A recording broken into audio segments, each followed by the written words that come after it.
Rahul Mankoottam MLA ഇല്ലാതാക്കാനുള്ള ശ്രമമാണ് CPM നടത്തിയത്. എന്നാൽ പദ്ധതി പാളി എന്നു മാത്രമല്ല, ആകെ നാണക്കേടായി മാറുകയും ചെയ്തു. നമുക്കറിയാം, മാങ്കൂട്ടത്തെക്കുറിച്ച് ആരും തന്നെ 100% സത്യസന്ധനെന്നും ആരും പറയുന്നില്ല. ഷാഫി പറമ്പിലിന്റെ കളരിയിൽ അഭ്യാസം പഠിച്ചു വന്ന നേതാവെന്ന നിലയിൽ തുടക്കം മുതൽ തന്നെ ഒരു യുവത്വത്തിന്റെ പിന്തുണയും സോഷ്യൽ മീഡിയയിലെ വീരപരിവേഷവും അത് ശരിവെക്കുന്ന രീതിയിൽ തന്നെ അഗ്രസീവായ വാക്കുകളും പ്രവർത്തനങ്ങളും ഒക്കെ ഉണ്ടായിരുന്നു മാങ്കൂട്ടത്തിലിന്.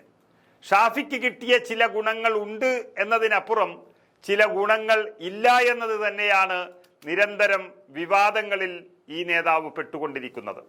CPM-ന്റെ അതിരൂക്ഷ വിമർശകനായ മാങ്കൂട്ടം എന്ന യുവ നേതാവ് എന്ന നിലയിൽ അവസരം കിട്ടുമ്പോൾ തകർത്തു കളയാൻ കാത്തിരിക്കുകയാണ് സൈബർ സഖാക്കളും CPM-ഉം. പക്ഷേ എടുക്കുന്ന വിഷയങ്ങളെല്ലാം മണ്ടത്തരമായതുകൊണ്ട് സ്വയം കുഴി തോണ്ടുകയാണ് CPM. നമുക്കറിയാം, പാലക്കാട് മത്സരിക്കുമ്പോൾ ഉണ്ടാക്കിയ നീലപ്പെട്ടി വിവാദമാണ് കോൺഗ്രസിനെ അവിടെ ഇത്രയും വലിയ വിജയത്തിൽ എത്തിച്ചത്. അത് CPM BJP സഖ്യമായി പിന്നീട് മാറ്റിയതോടെ പാലക്കാട്ടെ ന്യൂനപക്ഷ വോട്ടുകൾ UDF-ലേക്ക് ഒഴുകി വൻ വിജയം UDF-ന് ലഭിച്ചു. അതിനുശേഷം നിലമ്പൂർ തെരഞ്ഞെടുപ്പിൽ ചില അവസരങ്ങൾ വന്നെങ്കിലും അതെല്ലാം മുങ്ങിപ്പോയി. അതിനുശേഷം വയനാട് ഫണ്ട് വിവാദത്തിൽ മാങ്കൂട്ടത്തിൽ MLA-യെ തകർക്കാൻ നോക്കി. എന്നാൽ കോടിക്കണക്കിന് പിരിച്ചെടുത്തു എന്ന് പറയുന്ന DYFI-യും 750 കോടി രൂപ പിരിച്ച് കയ്യിൽ വെച്ചിരിക്കുന്ന പിണറായി സർക്കാരും ഒരു വീട് പോലും അവിടെ കൊടുത്തിട്ടില്ല എന്നിരിക്കെ അത് വളരെ ഭംഗിയായി മാങ്കൂട്ടം പറഞ്ഞു കൊടുത്തപ്പോൾ അതിലും CPM തല താഴ്ത്തി ഓടി രക്ഷപ്പെട്ടു. എന്നാൽ ഇതിനെല്ലാം രാഹുൽ അല്പം പ്രതിരോധത്തിലാകുന്നത് കാണാമായിരുന്നു. പക്ഷെ പാർട്ടി ഒറ്റക്കെട്ടായി നിന്ന് നേരിട്ട് അതെല്ലാം രാഹുൽ മാങ്കൂട്ടത്തെ വിജയിപ്പിച്ചെടുത്തു. പക്ഷെ ഇപ്പോൾ വന്നിരിക്കുന്നത് സ്ത്രീപീഡനവും ബലാത്സംഗവും അടങ്ങുന്നൊരു കേസാണ്. മാങ്കൂട്ടം എന്ന നേതാവ് MLA ആണ്, യൂത്ത് കോൺഗ്രസിന്റെ സംസ്ഥാന അധ്യക്ഷനാണ്. ഇങ്ങനെയുള്ള ഒരു ആരോപണങ്ങൾ ഉന്നയിക്കുമ്പോൾ അല്പമെങ്കിലും മര്യാദയും ആധികാരികതയും വേണം, സത്യമുണ്ടാകണം. ഒരു പരാതി പോലും ഇല്ലാതെ ഒരു സ്ത്രീയും പരാതി പറയാത്ത ഒരു കേസിൽ അധിക്ഷേപം തുടങ്ങിയത് വലിയ തെറ്റാണ്. അതിൽ ജനങ്ങൾ രാഹുലിനൊപ്പം നിന്നു.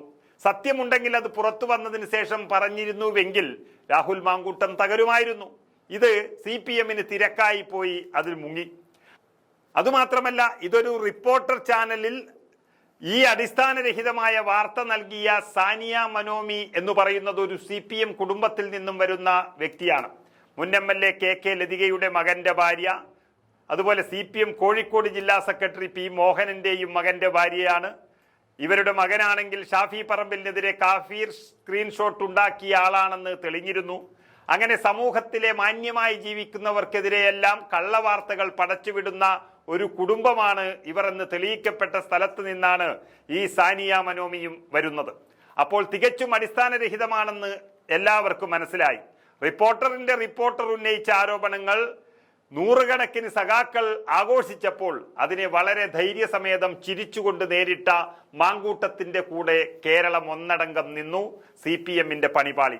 അതായത്, അമ്മ കള്ളവാർത്ത ഉണ്ടാക്കുക, മകനത് പ്രചരിപ്പിക്കുക, അച്ഛൻ അതിന് സംവാദത്തിന് വിളിക്കുക, ഇതൊക്കെ തൊഴിലാക്കി നടന്നിരുന്ന ഒരു കുടുംബത്തിൽ നിന്ന് തന്നെ മറ്റൊരു വാർത്തയും പടച്ചുവിടുമ്പോൾ അത് മഹാതട്ടിപ്പ് എന്ന് വിശ്വസിക്കുകയായിരുന്നു മലയാളികൾ. അത് CPM 1-2 ദിവസം ആഘോഷിച്ചെങ്കിലും അത് നനഞ്ഞ പടക്കമായി മാറി. ഇത്രയും വലിയ വിഷയമായിരുന്നിട്ടും ഒരു ചെറിയ പോറൽ പോലും രാഹുൽ മാങ്കൂട്ടത്തിന് ഏൽപ്പിക്കാൻ ഇവർക്ക് കഴിഞ്ഞില്ല. എന്ന് മാത്രമല്ല, അവർ തല താഴ്ത്തി നിന്നു.